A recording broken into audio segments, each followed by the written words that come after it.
What's going on, my people? So it's definitely been a while since we have been here, and for you guys that don't follow us on our personal channels, it's been a bit of a delay with content.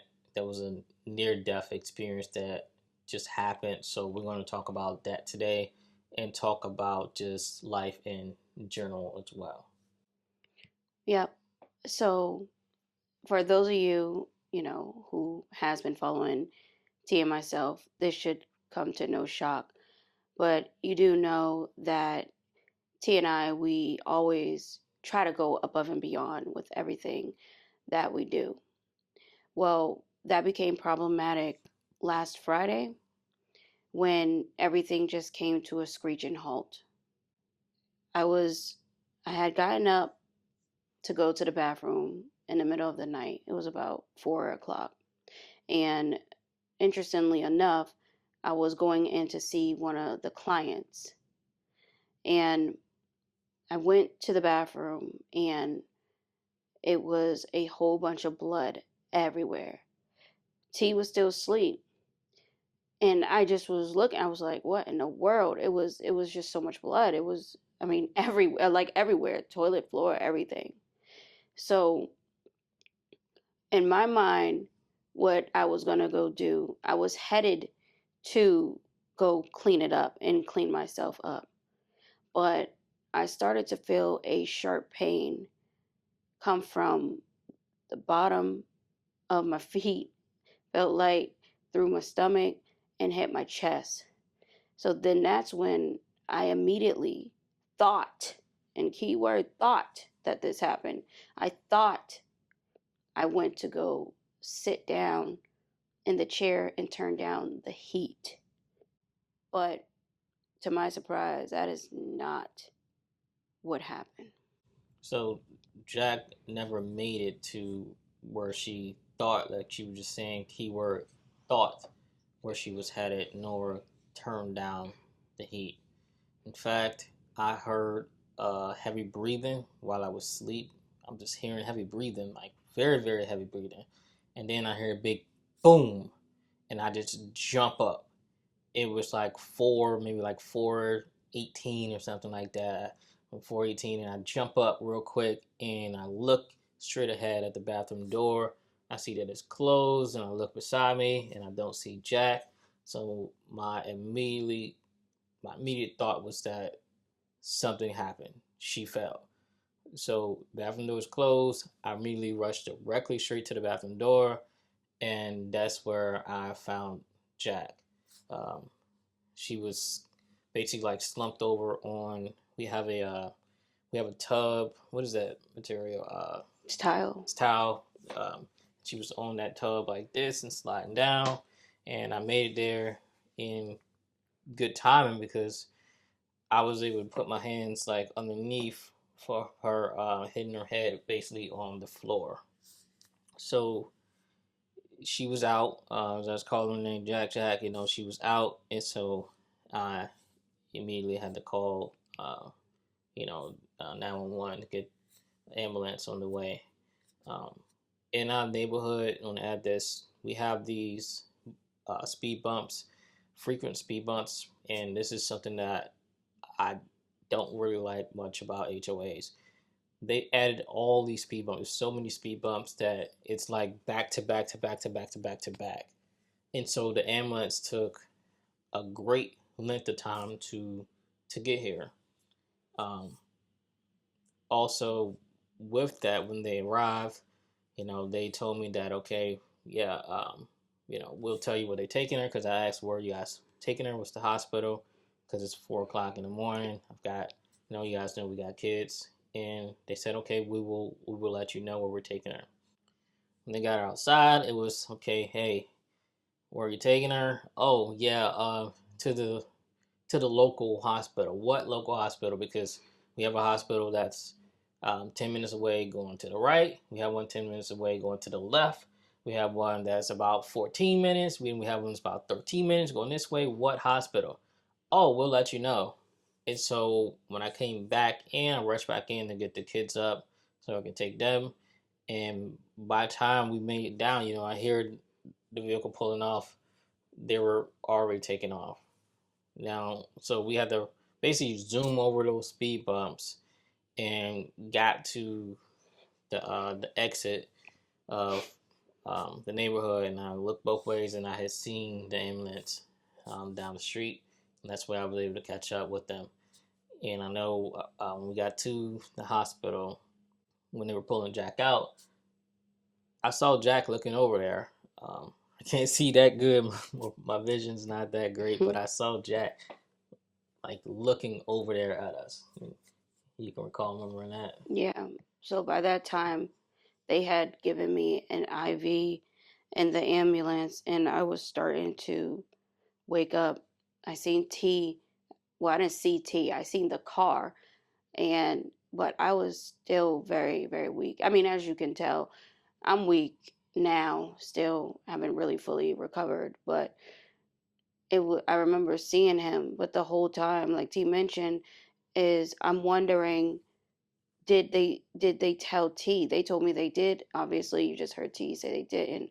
And this is a lot deeper than, we can really explain, because we told you before our daughter passed away at the hands of a doctor, and the ambulance played a huge part with her going without oxygen for over an hour.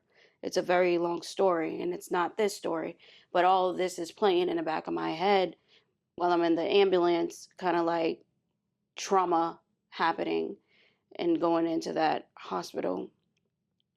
Um, I was hooked up to a lot of different things. They did a lot of different tests on me, a lot of tests. They came back after I got the ultrasound, and they said I have an excessive amount of fibroids. Now, here's the thing, this is my first time hearing this, and I go to the doctor, so I don't even understand why this is like the first time that this is coming up. I don't know if they just don't check for that or what, but they said that that's what caused the bleeding.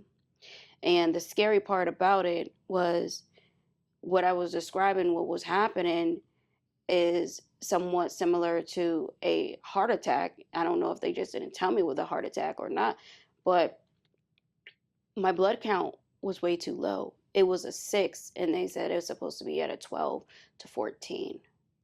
So obviously, I had to have a blood transfusion and everything. But the whole time, I'm just thinking to myself, like, I could have died if T was not there.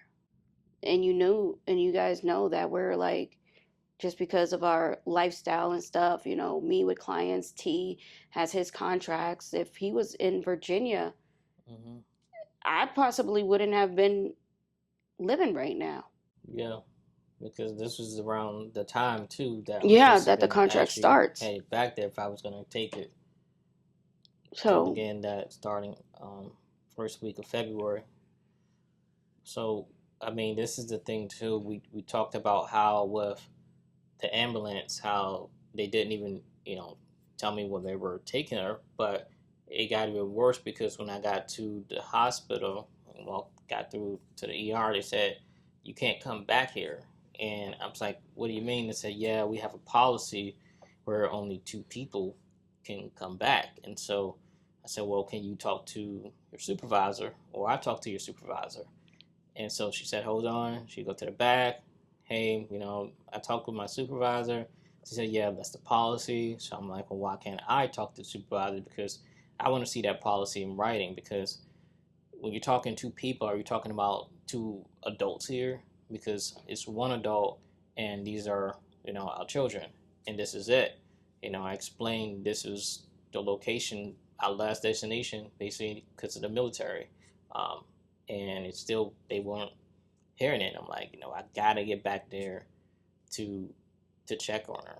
So had to figure out a way. So I asked him, okay, security, what can happen? And one of the security guards alerted another security guard, and the other security guard that he alerted was actually prior service military. He came out, talked to me. He said he didn't stay long. He said I did 3 years, but I'm military, and I completely understand People don't understand how when we relocate to different places, we don't have family there. Yeah.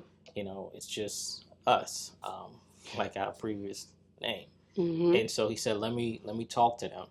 And he came back in like 5 minutes, and he was like, "You good? Going to the back." But it shouldn't have even taken all that, for it to happen. I mean, it's literally one adult and three kids, and I mean, it's clear that we just, a veteran family, as I explained to the hospital. So that was one straw there, and then another straw there came when being admitted. They did not want me to spend the night. Dad's like, no, he's staying here. He's not leaving. And so did not want me to spend the night. I told him that I had to go and pick someone up from the airport because I had contacted another family member to come to watch the children. And the arrival time was, I wouldn't have made it back to the hospital before their visiting hours ends, which is 8 p.m. But as I explained, I'm not just a visitor. We're married. I'm not just a visitor. I'm here for support on top of that. Not just like I said, not just visitation. I'm here to spend the night. And so that was an issue. They wouldn't let me stay. It was like, hey, we don't even know who's coming on shift next. We have to wait till the charge nurse. Well, I'm like, well, can't you guys, the current charge nurse just approve it right now? And then when the new charge nurse gets on duty, that's when, we'll have that conversation, or at least at this front desk, you guys know I will literally only make it here between 15 to 20 minutes after y'all visiting hours, anyways. I mean, Mhm. this makes no sense. So. So there was just a lot that was going on at the hospital, and obviously a lot that was going on with myself. But we wanted to come on here and tell this story because number one, we've been gone for a while. But number two, I think that this is a very important topic to bring up because I know for myself, I always like to overachieve and just go above and beyond. T tells me about this all the time, Yep. all the time. And the crazy thing is, what right before this even happened, he said, Jackie, you need to take some time. And you see, even now in the middle of recording, it just never stops. You need to take time because you're going to run yourself into the ground. And it's always like, well, I'm just, I just got to do, I just got to finish this up. I just got to finish this up. I finish this up. But it put everything into perspective because our son, our youngest son, is very emotional about this. He is really having a hard time because they never seen their mom hooked up like that. They didn't know what was going on. I mean, T had to wake them up at 4 o'clock in the morning, so they're like still kind of asleep and they don't know what is happening. So they think something's wrong with me. But now, I mean, there is something wrong with me, and that has to be addressed and that has to be fixed. In addition to, we want to be able to travel because you never know when is your last day. And last Friday, I don't know, every time I replay it is, I just feel like that could have been it. And T, he can tell you himself, like he said he doesn't even want to go in the bathroom because he keeps seeing me on the ground, right? Yeah, I mean, the thing about it is, this is advice I used to give soldiers when I was in the army. Same thing that I told you. Work, it's always gonna be here tomorrow. If work is not here tomorrow, then that's a problem. Work is work. It is always going to be here tomorrow. Same Yeah, place, same time.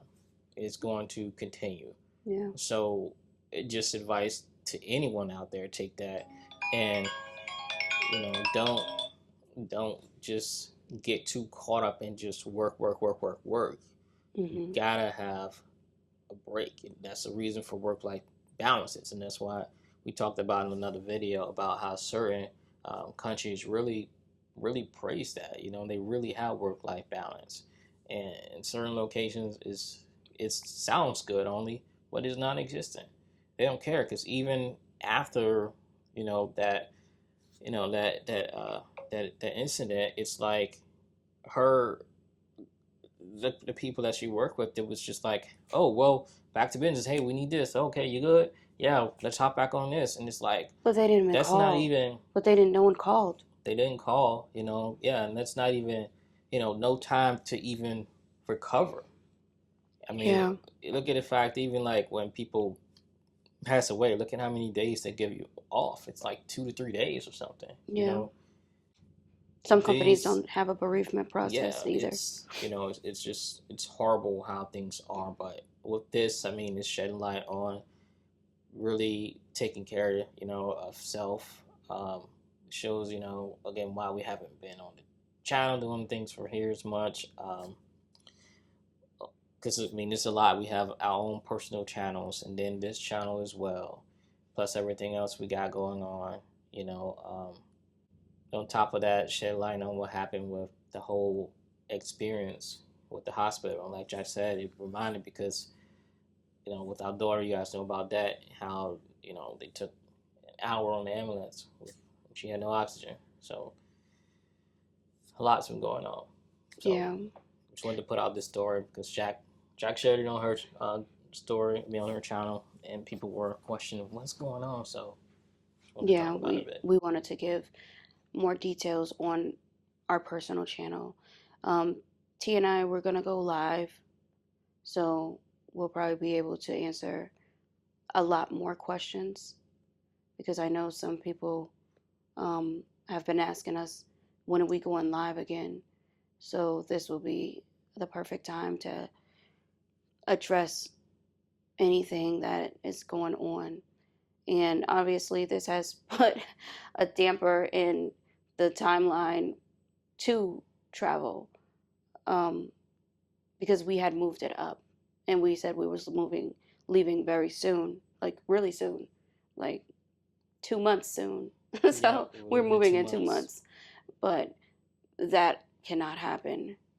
So we just have to figure out what this whole thing is going to look like. For now, I have alerted all of my clients that my engagement is coming to an end with them. Some of them it was already ending, but with the other ones, I let them know, and I'm changing up the whole business model. T is coming into my side of the business as well, so we have been taking on clients. So Yeah, that's the new move. Gonna cut back on my my business as well. Not canceling, but like I said, I'm cutting back. So no longer because I had upcoming events too with going on the installation for courses and things like that. But I'm gonna cut back on that and transition so we can work more together um, with business instead of just fully doing one thing and doing my thing. And so we're gonna kind of merge a bit to work on things, combine, utilize our strengths to make things work. yeah, we were able to have one call. It was very successful. Yeah, it really was. So it will definitely work. Maybe we can talk about that another time about what that looks like, the merging of the businesses and what that actually is going to be. Yep. But we just wanted to come on to give you guys an update. If you have heard from our other channels about what happened to me last Friday. Anything else, T? So I mean, support each other, y'all. I mean, so much hate out here. Like it's ridiculous. It's so much hate. It's like it ain't no more room for hate. That's how much hatred exists. Bring some type of positivity. Like it's crazy. Like Jack said, life is short, and I think people don't realize how short a life is. A lot of times because people don't experience anything. They don't go through any tough situations. But I hope something wakes people up because people need to do better. They need to treat each other better and care more about each other instead of trying to just destroy one another. That's something that a lot of people tend to do, particularly in certain cultures. Love to try to tear people down. But Right. it's horrible. That led to why it was just us. So, Yeah. you know, but Yeah. The name just keeps coming up, huh? keeps coming up. Maybe we need to bring it back. Exactly. But that's it. That's all I got. What about you? Yeah, that's all I got.